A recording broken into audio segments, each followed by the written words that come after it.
സ്ഥലം വാങ്ങിയത് വിട്ടിത്തായും തോന്നുന്നുണ്ടോ? രാഘവ, അതല്ല. വേണ്ടെങ്കി ഇപ്പൊ പറഞ്ഞോ. കൊടുത്ത വിലയിൽ 100 200 ലാഭം വെച്ചെന്ന് ഞാൻ എടുത്തോളാം. വേണ്ടെന്ന് ഞാൻ പറഞ്ഞില്ലല്ലോ.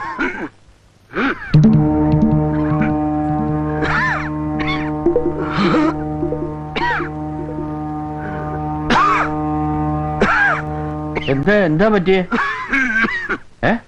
കാല് തെറ്റി ആട്ടുംകൊല്ലിയിൽ വീണതാ. കാര്യായിട്ടൊന്നും പറ്റില്ല. ഇതാ നോക്കൂ, ആരാ വന്നിരിക്കണേ നോക്കൂ.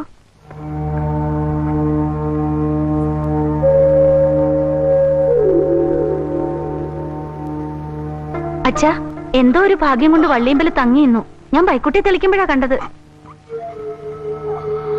ആട്ടുംകൊല്ലി എന്ന് പേര് വന്നത് എങ്ങനെയെന്നറിയാമോ? ഇരളന്മാര് മുമ്പ് കാട്ടാടിനെ പായിപ്പിച്ച് ചാടിക്കും. താഴെ ഇറച്ചി പറക്കാൻ നേരത്തെ ആള് പോയിട്ടുണ്ടാവും. ദൈവാധീനം. ആ വഴിക്ക് ആരെങ്കിലും നടക്കുവോ ബാല? പോട്ടെ, വലിയ അപകടമൊന്നും പറ്റിയില്ലല്ലോ. സമാധാനം.